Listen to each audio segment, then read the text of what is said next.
warahmatullahi wabarakatuh. Perkenalkan, nama saya Vika Ramadanti dengan NIM 42018144147. Saya dari kelas 5F Akuntansi Sektor Publik jurusan Akuntansi. Pada video kali ini saya akan menjelaskan tentang budaya organisasi serta keragaman dalam organisasi. Hal ini merupakan pemenuhan tugas ujian akhir semester mata kuliah Manajemen Budaya yang diampu oleh Bapak Wahyudi.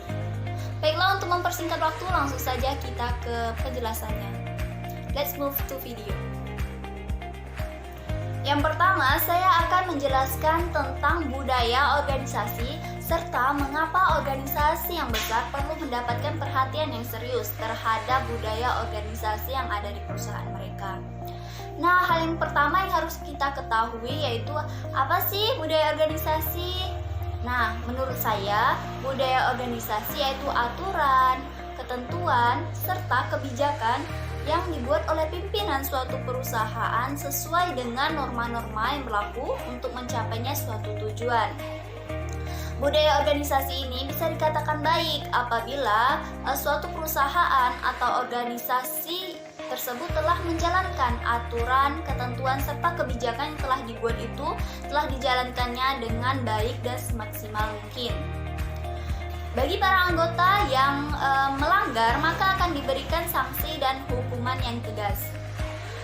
Maka dari itu, disinilah peran pimpinan yang dibutuhkan untuk memperhatikan budaya organisasi yang ada di perusahaan itu sudah dijalankan dengan baik atau belum. Apabila pimpinan tidak memberikan perhatian yang serius terhadap budaya organisasi yang ada di perusahaan tersebut, maka para anggota akan beranggapan bahwa aturan, ketentuan, serta kebijakan ini yang sudah dibuat ini hanyalah sebagai formalitas saja.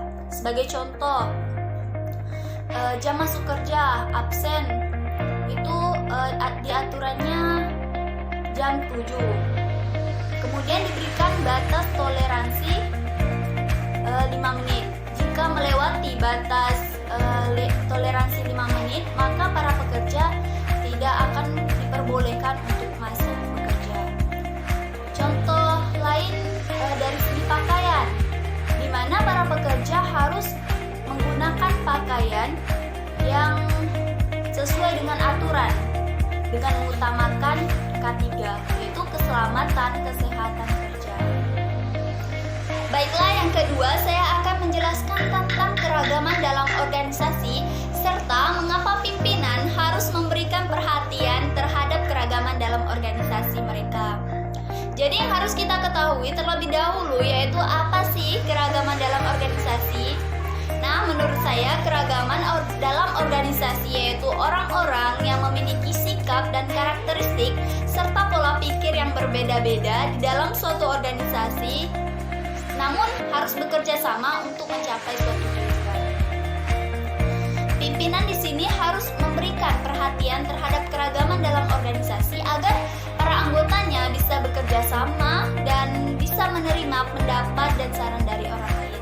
Apabila pimpinan tidak memberikan perhatian terhadap keragaman dalam organisasi mereka, maka anggotanya akan semakin egois dan mementingkan diri sendiri serta tidak mau menerima pendapat dan saran dari orang lain. Maka dalam hal ini pimpinan di dalam suatu organisasi diharapkan bisa memberikan perhatian yang sama terhadap setiap anggotanya tanpa membedakan golongan, ras, suku, agama, gender, dan lain-lain. Nah, sebagai contoh, misalnya di kantor desa terdapat beberapa pegawai serta kepala desa, di mana kepala desa ini merupakan pimpinan dari pimpinan di dalam organisasi tersebut. Harus memberikan perhatian yang sama terhadap semua pegawai tanpa membedakan yang satu dengan yang lainnya. Apabila ada pegawai yang melanggar aturan yang sudah dibuat, maka harus diberikan sanksi dan hukuman sesuai dengan ketentuan yang berlaku. Nah, hal ini berlaku untuk semua pegawai tanpa terkecuali. Walaupun mungkin saja yang melakukan pelanggaran tersebut terdapat sanak saudara sendiri. Nah, dengan demikian anggota atau pegawai tidak akan merasa dikucilkan atau diasingkan, sehingga mereka bisa bekerja sama dan saling bertukar pikiran Mungkin itu saja penjelasan dari saya. Wassalamualaikum warahmatullahi wabarakatuh.